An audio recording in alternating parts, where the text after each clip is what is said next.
Olá, eu sou Hamilton Nogueira e começa agora mais uma edição do programa Acorda, Nós em Rede, porque a gente acredita que cada um é um nó fundamental nessa imensa rede de conhecimento. Estamos aqui, portanto, valorizando a cultura, valorizando os bons conteúdos e valorizando você. Como você sabe, todas as quintas, 8 da noite, uma nova edição do programa Acorda. Hoje, envelopado de forma diferente, porque a gente tem uma edição temática ao FIME, Festival Internacional de Música Instrumental Mansueto Barbosa. O nosso tema para a conversa hoje é o ensino de música e a transformação social, desafios e triunfos. E a gente tem aqui o imenso prazer de receber, na casa de Vovó Dedé, Luiz Maurício Carneiro.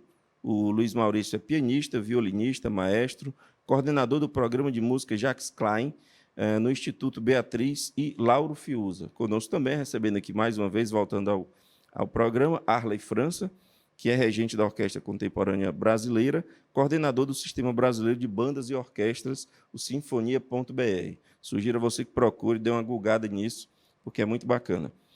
Ivanildo Franco, também músico, luthier e arte educador, coordenador pedagógico da Escola de Música de Guaramiranga, além de ser luthier do Água, que é a Associação dos Amigos da Arte de Guaramiranga. Senhores, muito prazer e muito obrigado por terem disponibilizado um tempo aí das atividades de vocês e estar aqui conversando com a gente nessa casa que é uma casa de música, que é uma casa de arte, mas é uma casa de transformação social também.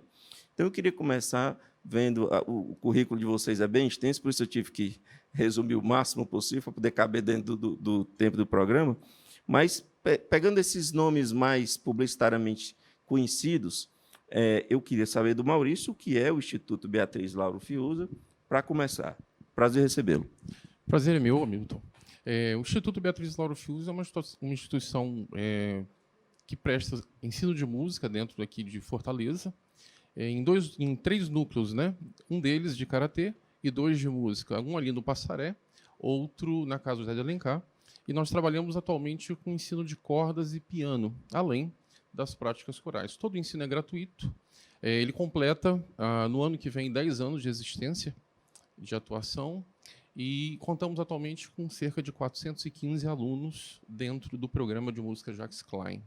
Perfeito. 415, 15. você está falando de todas as unidades. Das 2 unidades São de 2 música, relativas à música, exatamente. né? Então, somando as 2. Quanto tempo de funcionamento, Maurício? 9 anos, completamos 10 no ano que vem, Tá em bom. 2022. Projetos de crescimento, eu sei que é difícil falar isso, Sim, mas... a gente tem planos para o próximo quinquênio. Está crescendo. Bacana. Arley, prazer recebê-lo mais uma vez.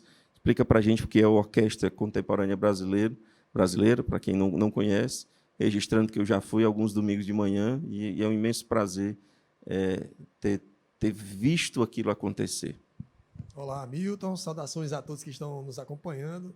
Eu agradeço o convite, é um prazer estar mais uma vez aqui conversando com você. Prazer todo nosso.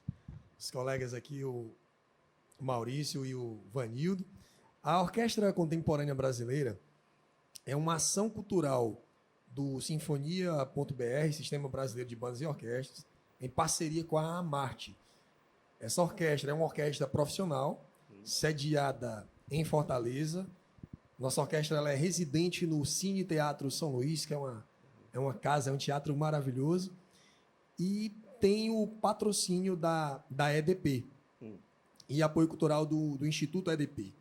A Orquestra Contemporânea Brasileira ela surge no cenário da música de concerto no estado de Ceará, no sentido de preencher uma lacuna, que é a existência de uma orquestra profissional, porque hoje o estado conta com diversos projetos, diversos programas de educação musical, o próprio Instituto Beatriz e Lauro Fiuza, Maurício, instituição que a gente tem um grande carinho por ter também colaborado durante algum tempo.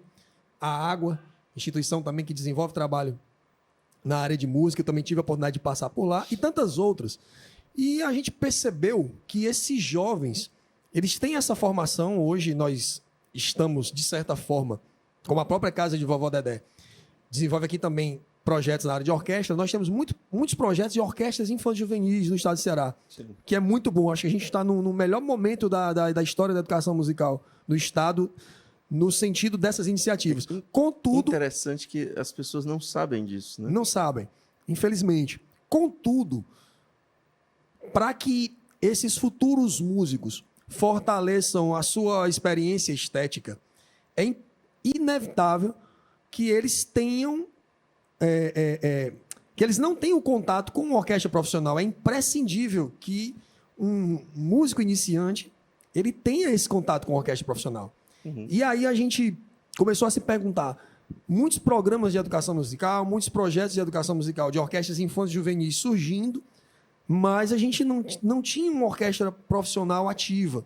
Quando eu digo uma orquestra profissional ativa, é uma orquestra que ela tem uma agenda mensal, regular, né? Que as pessoas possam sair da sua casa e dizer, olha, pelo menos um domingo por mês eu vou assistir uma orquestra profissional, para que os professores possam levar os seus alunos, para que os alunos possam buscar essa experiência estética, né?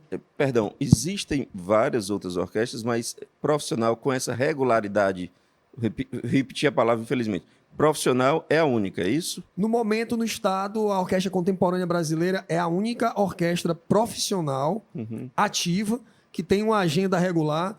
A gente diz isso até com não digo isso comemorando vitória, mas a gente diz isso com certo com uma certo aperto no peito, sabe? Há um lamento, né? A gente precisaria ter mais. O ideal é que existem muitos teatros que tivessem todos eles as suas agendas lotadas e disputando, e as orquestras disputando o espaço porque estariam cheios, né? Na realidade, o ideal é que existissem orquestras dentro desses teatros, né? Sim. Porque o teatro abriga uma orquestra, um corpo de baile e um corpo vocal. O ideal é que existam grupos estáveis dentro desses teatros. Esse cenário é possível, assim, no futuro? Se a gente trabalhar muito, sim. Mas isso vai muito mais de vontade da caneta, né, do que viabiliza essa existência, do que propriamente, digamos que dos músicos ou das pessoas que praticam música. E pedindo desculpas aqui ao Vanildo, ainda não o chamei para a conversa, mas e essa vontade da caneta tem a ver com um projeto de civilização. Que tipo de civilização eu quero para o Estado que eu gerencio, para o qual eu legislo, que tipo de povo eu quero? Isso fica aqui a reflexão. Você terminou sua fala? Eu interrompi? E para concluir ainda sobre a Orquestra Contemporânea Brasileira, o que é que a gente também está fazendo pensando nesse cenário da educação musical? A gente tem a Orquestra Contemporânea Brasileira que se coloca como uma orquestra profissional. Quando eu digo profissional, porque os músicos que ali estão são profissionais, né? Não estão mais em fase de aprendizagem, são profissionais. A gente tem hoje aqui, morando também no estado do Ceará, músicos de outros estados que já... É isso que eu ia perguntar. Então tem músico vindo de outro estado para participar? Sim. Né? Dentro da orquestra hoje, colaborando conosco, o nosso espala é o Nadilson Gama, que é um músico, violinista, um dos grandes nomes do instrumento no Brasil. É muito comum você ver cearenses talentosos saindo em busca de oportunidade, né? É verdade. E qual é que é a ideia? É que com a manutenção de uma orquestra profissional aqui, a gente consiga reter esses talentos. Tem muita gente que não quer ir embora do Ceará. E se quiser sair, porque buscar experiência, assim como atletas, é absolutamente fundamental, mas não motivado pela falta de oportunidade. Isso é que é o doloroso. Não é troca de experiência, é a falta de oportunidade, né? Bom, Vanildo Franco, prazer recebê-lo, e aí explica um pouco esse ótimo nome, Água, né? O que é e o que faz. Então, agradecer pelo convite, né? A Água, ela surgiu em 1992, no dia 10 de outubro, motivada pela carência na cidade de Guaramiranga, mas não só na cidade, mas na região como um todo, de atividades de formação artística.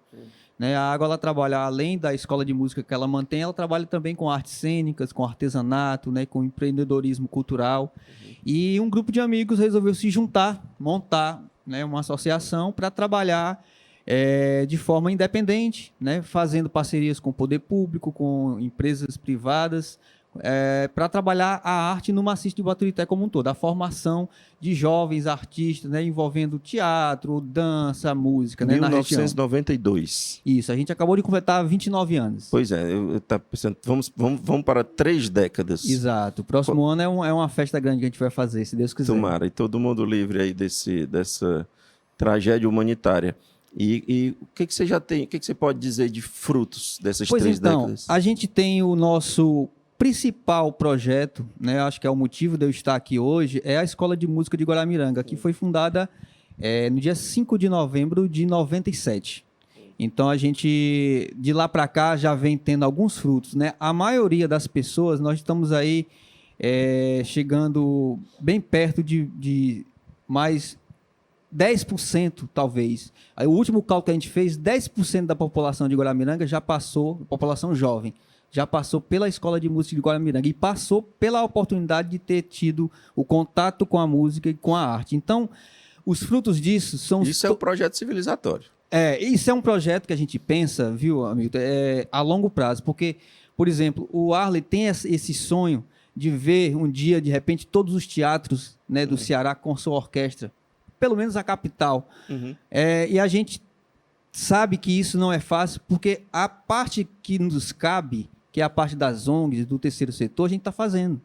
A gente está mantendo esses projetos, a gente está formando músicos, trazendo pessoas para o mercado.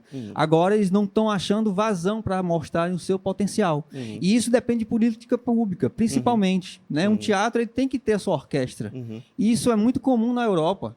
Né? Em 2019, a Água fez um intercâmbio com uma escola de música de Madrid. E lá eu fui apresentado a um projeto que acontece em todos os bairros da capital. O que é lá? É uma escola de música com 3 andares, com um teatro próprio. Toda escola dessa tem a sua orquestra, tem o seu teatro. Todo bairro da capital tem a sua orquestra. E isso. Aí, assim, é utopia sonhar isso aqui? Não é. Um primo meu que mora na Polônia me disse isso, é muito doloroso. Todo bairro tem o seu teatro. Então, a gente vem nessa busca e nessa resistência lá em Guaramiranga e na região, pensando numa sociedade melhor a partir do trabalho que a gente vem fazendo há 30 anos. Então, a gente acredita que só se mantendo, com todas as dificuldades que a gente sabe que uma ONG tem para se manter, com um projeto de arte tem para se manter, a gente acha que o objetivo maior é se manter porque a gente sabe que existe algo lá na frente que a gente vai colher. Uma sociedade menos violenta, né, menos desigual, com mais oportunidade, mais crítica, com mais contato com a arte, e, consequentemente, vão ser profissionais melhores, vão ser um médico melhor, né, vão ser gestores públicos melhores. Então, a gente acredita muito nesse potencial da arte e é nisso que a gente investe há 30 anos. Que olhe para as pessoas e vejam um espelho, não um inimigo, né? Exatamente. Que precisa discutir as coisas. Em um panorama geral, o que a pandemia fez com os respectivos projetos de cada um? O que hoje nós estamos aí, grande parte do Ceará com 2ª dose, já consegue respirar, já se enxerga um futuro, coisa que em 2020 era muito difícil. O que aconteceu com vocês, institucionalmente, claro, durante a pandemia? Maurício? Bom, a gente teve que se reinventar, como todo mundo fala exatamente, essa palavra tem sido utilizada com muita frequência, né? Então a gente teve que se reinventar na proposta de não deixar o trabalho deixar de acontecer ou de que ele não tivesse decréscimos. Logicamente que quando a gente fala de professores de música que estão acostumados a estarem numa sala de aula, realizando ensaios, realizando aulas presenciais, você já tem todo um protocolo de trabalho já estruturado. E quando você se vê numa tela, tendo que realizar esse trabalho através de uma tela, então você precisa totalmente modificar os seus protocolos e criar novas formas, até mesmo aprender a lidar com tantos mecanismos que para outras áreas são muito comuns, como um Google Meet, ou um Zoom, ou uma questão assim. Mas, além do mais, não é só uma questão de você estar à frente ou falando ou discorrendo sobre determinado assunto, mas é você encontrar, sobretudo numa situação de aulas de música, você encontrar uma forma de explicar a esses meninos e meninas altura de braço, movimento como deve ser feito, e ainda por cima encontramos o problema da qualidade da internet, da qualidade do som, enfim, uma série de problemas. Mas o mais importante nesse momento todo foi deixar a chama acesa, mantê-la acesa, de forma, esperando que momentos melhores, como a gente já começa a vislumbrar agora, eles viessem a acontecer e a gente pudesse dar continuidade. O Instituto já inicia esse processo de de presencial, né, com todos os cuidados, como muitas outras instituições. Então, estamos realmente dando graças a Deus, porque agora a gente já pode se encontrar e pode realizar ensaios e pode realizar aulas, mas foi um grande aprendizado para todos nós, professores. É claro que do primeiro momento em que nós soubemos que isso ia acontecer, até o momento em que vocês decidiram continuar a dar aula, teve ali uma aprendizagem em forma de como é que eu vou usar, como é que eu vou abordar, etc. Mas passado vamos olhando para esse 2021, você acha que o resultado é o mesmo? Ah, através unicamente desse contato à distância, eu acho um pouco mais complicado. A gente precisa ter um certo contato presencial. Eu tenho observado que a utilização desses meios se transforma numa ferramenta viável, uma ferramenta como complementação. Existem pessoas que defendem o trabalho unicamente através do online, né? Eu defendo para determinadas áreas, com características específicas. Então, eu não digo a você que no Instituto, na posição de coordenação, que nós não vamos totalmente parar o contato do online ou vamos deixá-lo de fazer. Não, a gente vai agregar isso, a nossa rotina, o nosso protocolo, de maneira que a gente consiga resultados melhores, certo? Mas em se tratando de música, em se tratando do ensino do instrumento, é realmente muito complicado você realizar esse trabalho sem ter o contato, sem ter a troca presencial. O que 2021 fez, o que a pandemia fez com a orquestra, maestro? Foi muito desafiador esse cenário de pandemia, porque a Orquestra Contemporânea Brasileira, ela tem basicamente aí duas vertentes.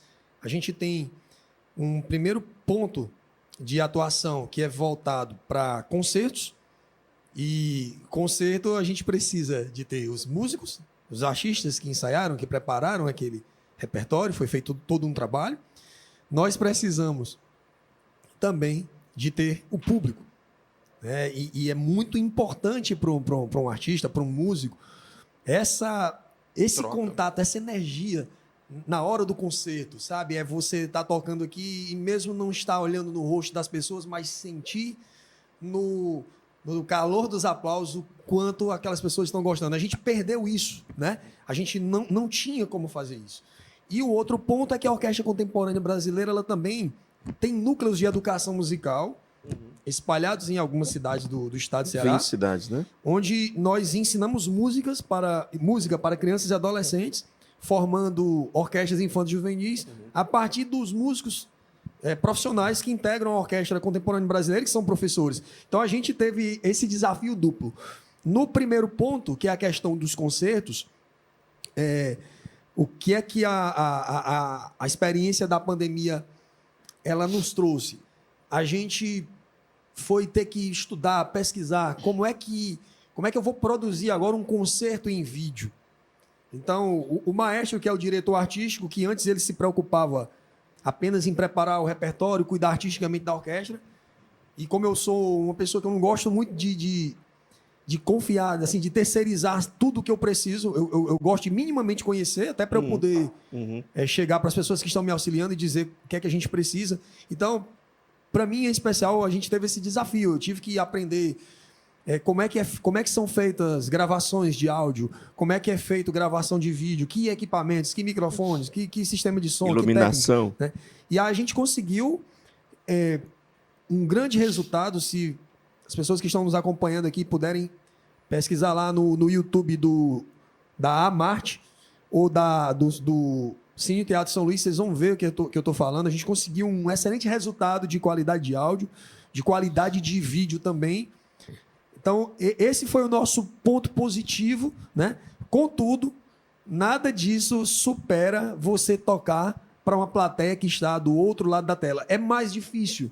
É mais difícil porque você está interagindo, você imagina que as pessoas estão lá, mas você não consegue ver. Então, isso foi muito difícil.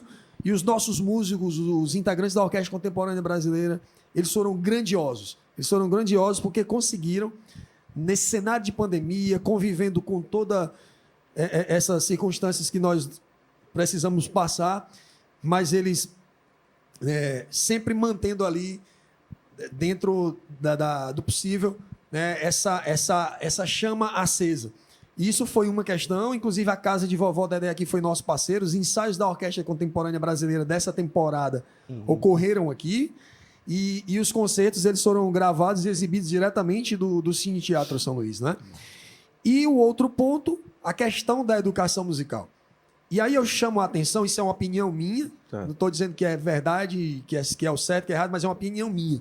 A pandemia, no meu ponto de vista, ela acelerou, ela trouxe à tona muitas questões que nós estávamos passando. Empresas que estavam à beira ali de um colapso, empresas que estavam com problemas financeiros, de repente a falência ela veio mais rápido com a pandemia. Pessoas, empresas que estavam mais fortalecidos, a pandemia também serviu para mostrar isso. Por que eu estou falando isso? Porque a gente já começou a pensar há 2 anos que o futuro da educação ele seria inevitável o seu encontro com a educação à distância. Então, exatamente há 2 anos, nós começamos a gravar, Milton, as aulas de música do programa Sinfonia BR de Educação Musical. Justamente com esse propósito da gente poder chegar mais longe. Quando chegou a pandemia, esse programa ele só seria lançado esse ano, mas quando chegou a pandemia, a gente, nesse sentido, a Orquestra Contemporânea Brasileira, os projetos de educação musical que eu estou coordenando, a gente não teve problema em como pensar como é que a gente vai dar as aulas. Por quê? Porque minimamente a gente já tinha ali pelo menos 2 anos de aulas gravadas. O trabalho que a gente teve basicamente foi de editar, de subir numa plataforma e mandar os links, né, para os meninos. E a gente acabou ajudando também cerca de 20 bandas de música do estado de Ceará, de várias cidades do interior. A gente conseguiu compartilhar esse material com eles, né? E a gente conseguiu também fazer com que isso chegasse a outras pessoas. E eu vejo que daqui para frente vai ser difícil a gente desassociar qualquer forma de ensino ao ensino EAD. A gente já imagina que minimamente, por exemplo, uma aula de história da música, no mínimo tem que ser híbrido, no mínimo. Uma aula de teoria musical, eu posso fazer essa aula de forma online, EAD, à distância. Contudo, evitando o deslocamento das pessoas e tal. Isso. Contudo, eu concordo com o Maurício que nesse cenário de educação musical, a parte de prática, de instrumentos, você precisa... É imprescindível o professor estar ali do lado do aluno, né? Vanildo? Então, a gente tem uma noção muito clara de que o virtual ele veio para ficar, né? Na educação como um todo e na educação musical principalmente. Eu acho que agrega muito, trouxe um aprendizado muito grande. Na nossa realidade, a gente vive numa cidade do interior minúscula, né? A segunda menor do estado, e que o nosso público, quase que na sua totalidade, estão morando na zona rural, sem cobertura de internet, às vezes sem cobertura de telefonia celular.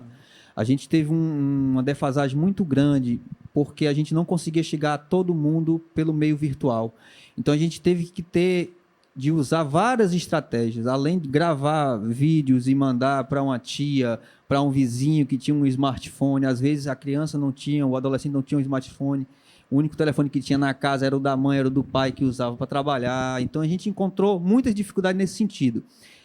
É fato, o virtual veio para ficar, mas também é fato de que ele trouxe, essa realidade da pandemia trouxe à vista agora, às claras, uma desigualdade muito grande nessa questão do acesso à tecnologia. Principalmente, você vê o Arley falando e o Maestro falando também. Aqui em Fortaleza a gente teve dificuldades, né, de cobertura de internet. Imagine no interior, onde não tem fibra ótica, não tem cobertura em banda larga. Então, é uma necessidade urgente, se a gente quiser realmente trazer esse público para esse processo de inclusão do digital dentro da educação musical, a gente tem que pensar em políticas públicas. E eu acho que a gente, com o nosso trabalho, com os resultados que nós obtemos durante nossos anos aqui de trabalho, a gente pode apresentar esses resultados e fazer pressão aos gestores. Olha, tem esse público que não está sendo atendido nessa área. Então, a gente quer brigar, quer continuar com o virtual e durante a pandemia, aprendemos muito a lidar com isso, a adequar o nosso plano de trabalho para uma realidade totalmente atípica, mas a gente precisa de condições mínimas, e isso só vem através de políticas. E eu acho que o nosso trabalho aqui, das ONGs, ela tem esse papel político também, de pressionar gestores, de propor políticas públicas. Olha, eu estou lá no interior do estado e lá não tem cobertura de banda larga. Como é que eu faço para me incluir nesse processo aí de aprendizagem que está sendo visto de forma, né, grandiosa no mundo todo, mas lá em Guaramiranga não chega? Então, como é que eu posso pressionar a Câmara Municipal, o gestor municipal, o governo estadual, para que as minhas crianças também tenham acesso? Então, através de resultados.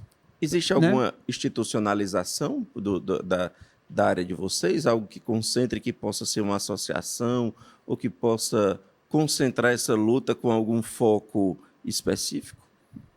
Existe uma instituição nacional, né, que é uma união de várias ONGs do Brasil, né? Eu acredito que teve um grande prejuízo nos últimos anos para cá, porque isso foi incentivado por outros governos de uns anos para cá esse incentivo e essa institucionalização ela ficou meio que capenga, mas existe uma instituição nacional que é uma instituição que reúne várias ONGs do Brasil como um todo, com seus trabalhos, né, com seus segmentos, e que poderia, de repente, ser um motivo para ser reativada. Essa coisa de a gente propor coisas, né, politicamente, que possam chegar nas pessoas que a gente atende, né, com o público que a gente atende. É porque não adianta criminalizar a política e achar que lá é tudo sujo e não vai participar. Claro. Na verdade, quando você não participa, é como a cidade. Se você não ocupa a cidade, o que há de pior vai surgir ali. Tenho certeza absoluta disso. Então, achar que a política não é um lugar bom e deixar de olhar para lá é a pior estratégia que tem.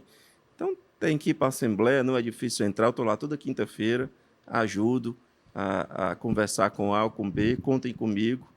Então, mas é preciso dialogar com essas pessoas e dizer, olha, atendemos tantos adolescentes com esse projeto de futuro e precisamos da sua ajuda. O que o senhor pode nos ajudar? Eu tenho certeza que poderia ter respostas interessantes. Existe uma coisa interessante, né? A gente tem uma proposta comunitária de proximidade com a comunidade que muitas vezes a própria escola não tem. Às vezes a gente atende crianças, adolescentes lá que chegam com problemas seríssimos e falam para a gente sobre isso. A gente sabe muito sobre a vida das famílias. Então existe um outro lado, né, que é o lado humano do contato muito próximo, né? A gente está lá com o contato, a música, o ensino da música é um pretexto para a gente chegar nessas pessoas, né? A gente tem uma parceria há muitos anos com o Instituto Ayrton Senna, que a gente tem a chancela dele para usar uma pedagogia que foi desenvolvida lá, que é a pedagogia para o desenvolvimento humano através da arte. No nosso caso, a música. E a gente tem, por estratégia, se aproximar das pessoas de maneira humana. Então, acaba que chega para a gente uma realidade muito cruel, né? E na pandemia chegou essa em evidência, que foi a falta de contato dessas pessoas com a tecnologia. Né? E olha, como a gente estava conversando aqui antes de começar a gravar, a tendência é de haver ficar aguda essa questão pessoal dentro de casa por conta dos reflexos de pandemia, de depressões, etc, etc. O consumo alcoólico disparou, etc. Então, esse trabalho de vocês, de fortalecimento do humano, de fortalecimento do talento, que tem a ver com a autoestima, com o resgate da importância de cada um, precisa ser um pouco mais cuidado. Não é bondade, não. Nós estamos falando aqui de discernimento, de saúde mental, que eu acho que será o grande desafio da humanidade, principalmente em países de terceiro mundo, na próxima década. Então, se organizar e mostrar isso é uma tarefa, é um desafio para vocês que já vivem muitos desafios, né? Mas fica aqui a dica. Você quer comentar? A gente tem uma arma... reforçando um pouco o que o Vanildo falou, a gente tem uma arma muito eficaz e também reforçando o fato de que a gente consegue atingir o interior desses adolescentes, dessas crianças, desses jovens, e normalmente as famílias, né, que estão por trás, porque a música, a arte de uma forma geral, trabalha com um elemento que muitas vezes a escola regular nada contra, obviamente, mas Claro. ela não consegue trabalhar, que é o ego. Todo ser humano quer ser percebido, ele não quer ser número, ele quer ser uma pessoa, não é verdade? Então, o simples fato de tocar um instrumento faz com que eu seja uma pessoa a ser notada, uma pessoa especial, porque eu realizo uma atividade especial. Ninguém quer fazer parte, ninguém estuda um instrumento para não tocar bem. Ninguém estuda canto para não cantar bem. Todas as pessoas querem tocar bem, elas querem cantar bem, e elas, quando se reúnem para isso, elas se reúnem com o objetivo de se auto-melhorar. Embora isso não isso seja uma ideia que está por entre as linhas, ela não está explícita, certo? Mas ninguém vai para um ensaio para não se auto-melhorar, para não tocar melhor, para não se desenvolver de alguma forma. Então essa é uma grande força que a música em si, eu vou falar sobre a música porque é a área que a gente trabalha, né? As outras artes têm suas vertentes, enfim, mas que a música tem de muito poderoso e que a gente tem percebido isso também de uma forma muito eficaz durante todo esse período de pandemia, esse período de isolamento, né? Que essa força ela é presente e isso tem sido constatado como o próprio Arley falou, que as coisas elas vieram à tona de uma forma muito rápida, porque simplesmente nós fomos obrigados a estar dentro das nossas casas isolados. Então elas vieram assim, sabe? Elas brotaram diversas vertentes em diversas situações. Então a gente trabalha com uma arma muito eficaz, que trabalha com o ser humano, que desenvolve o ser humano, que é a arte musical, né? E que certamente isso vai se ramificar de uma forma, ou vai se pulverizar de uma forma muito grande cada vez mais na sociedade. Por falar em ramificação, salvo engano, são 20 municípios em que você organiza, coordena ensino musical no Ceará. Estou correto? 20?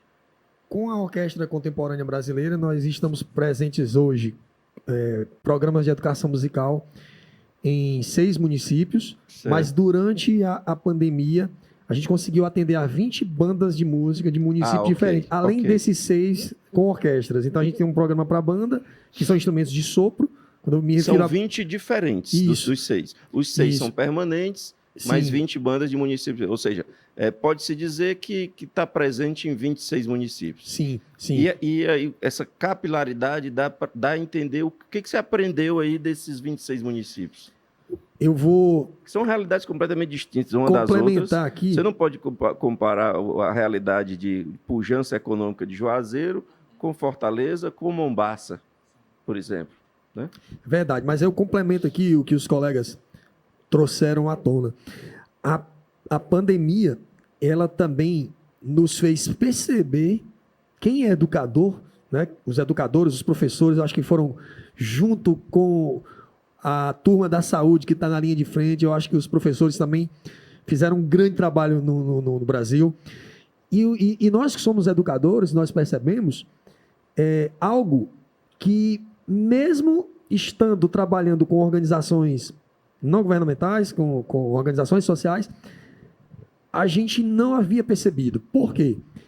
Nós geralmente recebemos esses alunos, os alunos de música, nas nossas instituições. Eles vêm das casas deles e passam a ter aula conosco, né? Lógico que há ali uma forma da gente conhecer a família, a gente tem esse contato mais de perto. Mas o que foi que a pandemia fez? Ela fez algo.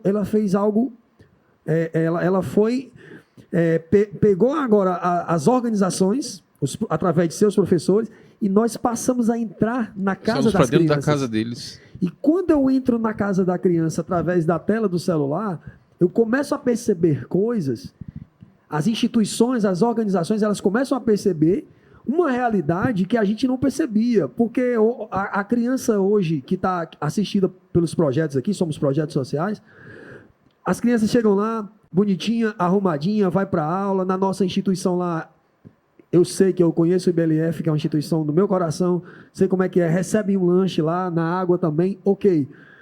Só que agora, com a pandemia, inverteu a situação. Nós vamos para dentro das casas dessas famílias e às vezes o close daquela aula, da imagem do celular que está ali na sala da casa, ali nos diz muitas coisas. Ali nos fez perceber muitas coisas. Então, a pandemia também foi para a gente um aprendizado, sabe? Ela serviu para que a gente pudesse ver além do trabalho que já é feito. E vou dar um exemplo do que a gente fez com alguns núcleos que a gente atua à frente da Orquestra Contemporânea Brasileira. A gente começou a perceber que as crianças não precisavam apenas das nossas aulas de música, que estava até chegando lá, com todas as dificuldades, mas a gente conseguia fazer essa aula chegar. Só que a gente percebeu, Maurício, Vanildo, Hamilton, que pais, que famílias não tinham emprego, cara. E como é que essa criança ia chegar na minha aula de música, mesmo online, se ela não tinha nem alimento? E aí a gente, tocado por isso, a gente só conseguiu perceber isso mais de perto a partir das aulas, né? E aí a gente desenvolveu uma campanha, Sinfonia Solidária, onde a gente arrecadou alimentos e toda a equipe, né, do projeto. A gente fez essa distribuição também, a gente ajudou. A gente está num momento que é difícil. Eu sou da filosofia que a gente tem que ensinar a pescar e não dar o peixe, só que o momento agora, a gente tem que dar o peixe. Emergencial, o momento foi é emergencial. emergencial. A gente tem que fazer as duas coisas, sabe? Então, a pandemia, ela nos fez perceber que o nosso papel, já que somos instituições que trabalham com ensino de música, é muito maior Profundo. do que só ensinar música, sabe? Muito mais profundo.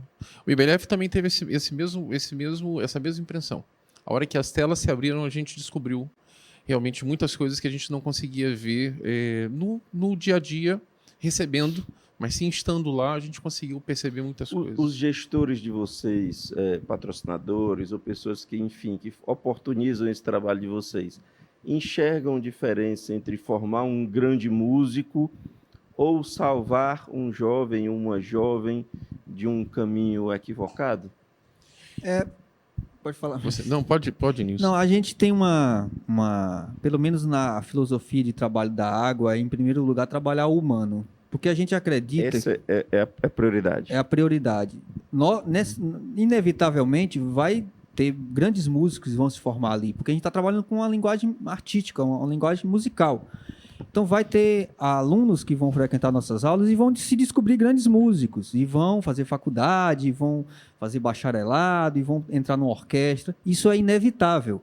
Mas outras pessoas que se formaram em enfermeiro vão ser um enfermeiro mais humanizado, porque ele passou por um processo de formação artística que possibilitou ele descobrir o ser humano melhor que ele é.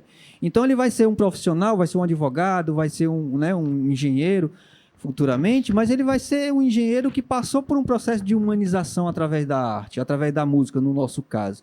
Então, a gente prioriza que aquela pessoa, aquele ser humano, seja melhor e tenha contato com o maior número de atividades humanizadas possível. É isso que faz a gente se manter até hoje. Lógico, vão ter grandes músicos que vão sair dali. A gente está trabalhando com arte, com música. Mas o principal objetivo da gente é formar grandes pessoas, né? A ideia inicial, na realidade, é a formação das pessoas. A música é uma ferramenta. E se a gente leva isso a um alto grau, na realidade, a gente não está contribuindo somente para a existência de um músico excepcional, mas a gente está contribuindo para a existência de um ser humano excepcional. E se a gente consegue esse mesmo grau de qualidade com 99%, 95% das pessoas que estão conosco, a gente está dando uma contribuição enorme a toda essa sociedade, a toda essa geração que a gente tem trabalhado. Então, o inicial é a formação humana. Mas, se o trabalho é muito bem feito, logicamente, a excelência faz parte desse trabalho bem feito. Então, essa excelência se traduz no teu contato diário, da forma com que você conduz as suas aulas e nas oportunidades que você coloca a esse público no dia a dia, semana após semana, dia a dia, ou seja, isso tem que ser uma vertente que é diária, ela não é uma coisa que vai acontecer.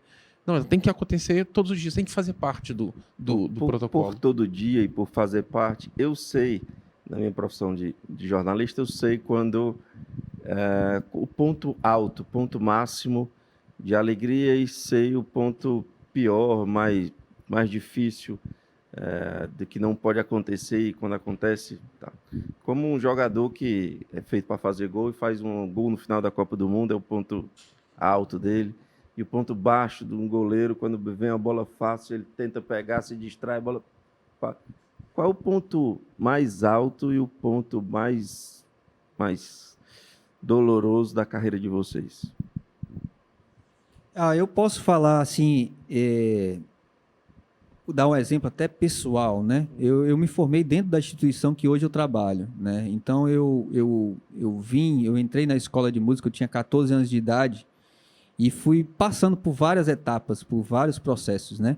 E a minha geração também passou por essas várias etapas. Muita gente se encaminhou, casou, se profissionalizou e agradece à instituição pela oportunidade que teve de ser um ser humano melhor.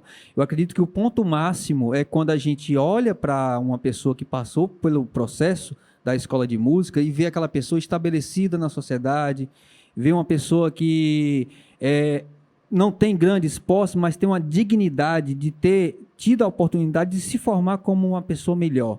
Então, ele trabalha honestamente, né? Ganha pouco, mas trabalha ali honestamente, tem a sua família, cuida bem dos seus pais. Então, é um ponto máximo, né? Não precisa ser todos. Essa porcentagem, eu acho que dentro de uma turma, se a gente consegue, uma turma de 20, a gente consegue 5 alunos que conseguiram. Então, valeu a pena o trabalho até ali. Claro que a gente vai conseguir tentar fazer com que esse número aumente, mas o ponto máximo seria isso. E o ponto mais triste, que a gente quer menos ver, seria essas pessoas se desviarem por o caminho do errado, né? Que a gente não consiga, o cara impressionante, caiu no tráfico, né? Entrou com problemas na justiça e tal. A gente não quer ver essa pessoa. E aí, não necessariamente, a gente define o sucesso do projeto ele sendo um bom músico. A gente vai dar o melhor que a gente pode do ensino de música, com a estrutura que a gente tem de melhor, com as melhores pedagogias que a gente tem disponível, para dar o melhor ensino de música para aquele aluno, para que ele seja um profissional melhor. Aí, se a gente consegue isso, é a glória total, com certeza, e a gente diz assim, conseguimos chegar em um dos nossos objetivos, né? Arlen. Bom, a pergunta foi sobre o ponto máximo da carreira, né? Do seu dia a dia, da carreira, aquilo que lhe traz orgulho, porque aquilo que traz orgulho pode ser o resultado de uma carreira, mas pode ser um concerto no domingo de manhã. Então, você fica à vontade para interpretar. A formação de um maestro no Brasil, ela passa por um percurso que ele é muito complexo. Principalmente porque as orquestras elas não surgiram, né, originalmente no Brasil. As primeiras orquestras elas surgiram na Europa. Originalmente não fazem parte da nossa cultura, embora chegaram aqui né, foram se adequando. E quando eu abracei esse trabalho como músico, eu iniciei como educador musical. Eu era um instrumentista que virou um educador musical e eu descobri que eu conseguia ensinar crianças a tocar um instrumento musical e, se vocês me permitem, a tocar bem. Não era tocar de qualquer jeito. Descobri que eu tinha aquela facilidade de ensinar uma criança a tocar. E a minha ideia a partir dali foi, olha, eu vou, a partir da música, ajudar a transformar a vida de crianças através do aprendizado de um instrumento musical. E aí eu escolhi a cidade para implementar esse projeto piloto, né? Pindoretama. Que é um case, né? Isso, Pindoretama fica a 50 quilômetros de Fortaleza e para mim era mais fácil, morando em Fortaleza, se locomover até Pindoretama. E eu decidi que eu ia fazer esse projeto lá, conheci a cidade. Na oportunidade, conversei com a prefeita, na época, a doutora Regina Albino, e ela me deu um suporte para que eu pudesse chegar lá na cidade, comprou uns instrumentos usados de uma banda que não estava funcionando mais, e nós começamos aquele projeto. E eu era um garoto com pouco mais de 19 anos de idade, e a ideia inicial era, eu vou ensinar a criançada dessa cidade a tocar um instrumento musical, e nós vamos viajar o mundo com essa banda, com essa orquestra. E aos 23 anos de idade, pouco tempo depois, eu estava com a primeira turma da Orquestra de Sopros de Pindoretama representando o Brasil em alguns festivais de música na Alemanha. Então isso foi uma coisa que foi um ponto alto para um jovem de 23 anos de idade, mas que a partir dali eu tornei que aquela sensação, aquela emoção de estar sempre fazendo algo, não só pensando em si, mas principalmente pensando no próximo, se mantivesse como uma constante na minha vida. Então, se eu vou analisar aqui a minha linha do tempo, aí a gente foi para a Alemanha em 2002, depois voltamos em 2004, aí o projeto já tinha formado mais de 200 crianças no município, e foi crescendo, e aí, bom, ao longo dos últimos 20 anos, a Orquestra de Sopro de Pindoretama já foi a 4 turnês na Europa, já formou mais de 1.000 músicos, e esse projeto cresceu, e aí eu fui obrigatoriamente ter que estudar, né? Aí eu tive que sair do Brasil, eu tive que estudar, complementar minha formação. Tinha que ser maestro. E tinha que estudar para ser maestro, né? Então, eu posso dizer que a profissão que eu escolhi, ela me ajudou também a crescer, sabe? Então, isso é sempre... Então, eu estou sempre nesse ponto, Hamilton, a cada dia, buscando um novo desafio, porque senão a vida não faz sentido, né? Você está me dizendo que esse ponto alto para você ainda é meio nebuloso, porque você ainda está querendo mais, é isso? Um dia desse a gente estava com orquestras infantis juvenis, aí eu fui estudar fora e já comecei a reger orquestra profissional. Isso me levou a reger orquestra profissional, que é uma outra perspectiva, né? É algo de maior complexidade, principalmente para quem foi gerado num ambiente orquestral aqui no Ceará, que é um ambiente ainda muito, como é que eu posso dizer, muito sensível, né, pela nossa própria formação musical. Então a gente está... Quando eu olho para essa linha do tempo, eu vejo que a gente está sempre... E o ponto baixo? O ponto baixo é justamente essa dificuldade na formação musical que alguém que nasce e cresce aqui no Ceará tem para se colocar, certo? Em mesmo o pé de igualdade de um outro maestro em qualquer lugar do mundo. Mas nem por isso a gente desistiu. Eu sempre, quando eu comecei, eu imaginei, por que uma orquestra lá da Europa pode tocar desse jeito? Por que a nossa orquestra infantil juvenil de Pindoretama não pode? Então, se alguém faz, eu tenho como aprender. Então, fui lá, aprendi e a gente fez, né?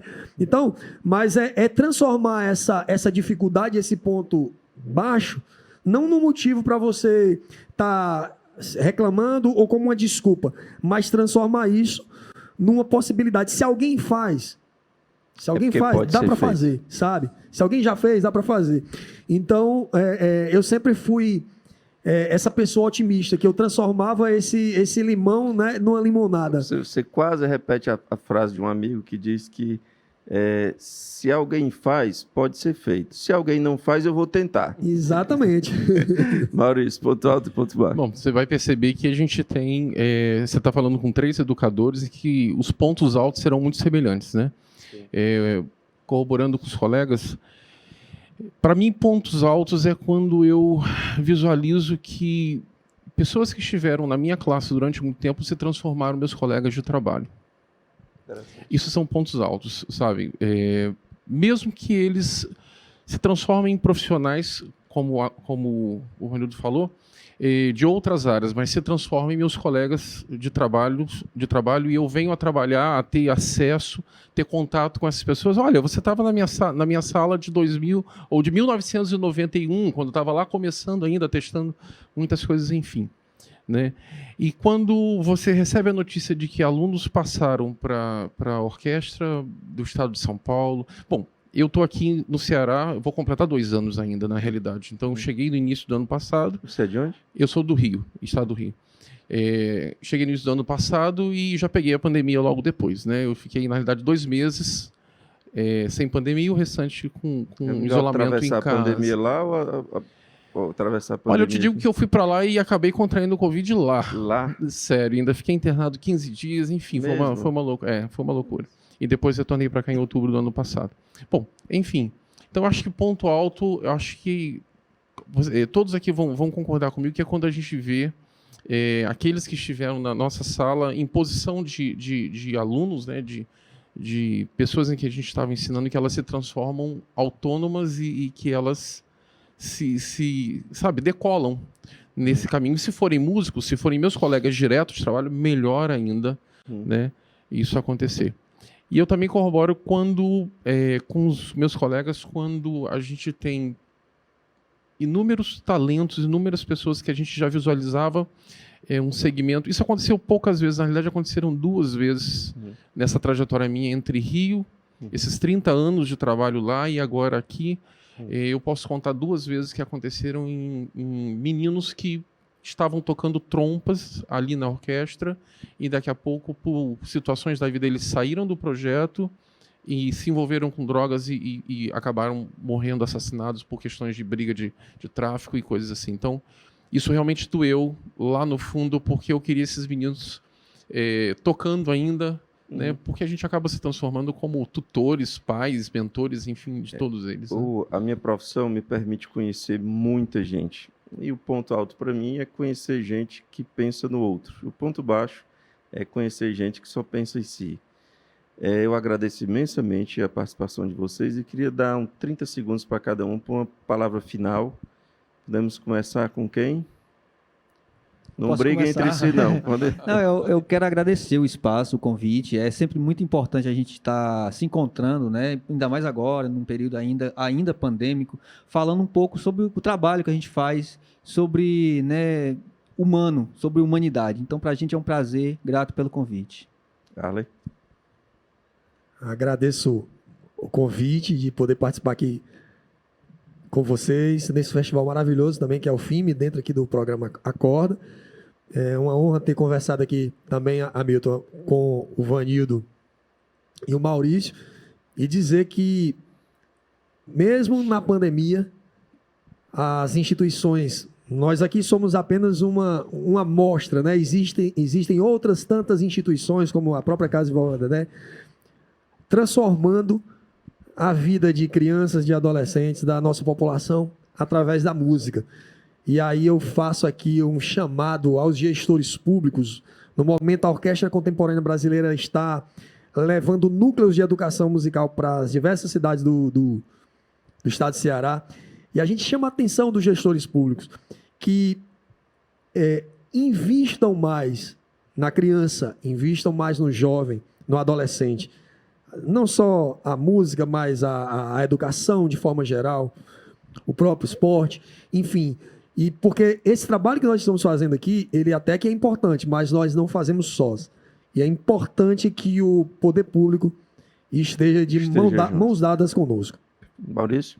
Eu agradeço também a possibilidade de estar aqui conversando com vocês, falando de um assunto que, para mim, é um assunto muito especial, que é essa questão da iniciativa não governamental e isso em relação ao ensino de música. Tem muito tempo que já trabalho com esse tipo de iniciativa e sou um defensor, porque tenho visto em todo esse tempo um desenvolvimento muito grande da qualidade desse ensino, não só aqui como lá no Rio também. Esses meninos estão na universidade, esses meninos não sonhavam esse tipo de situação e eles estão lá, esses meninos estão saindo do país, esses meninos estão ocupando as orquestras profissionais, enfim. A escola de música tradicional, como eu estudei, seguramente como meus colegas também estudaram, ela já encontra outras ramificações dentro desse meio social.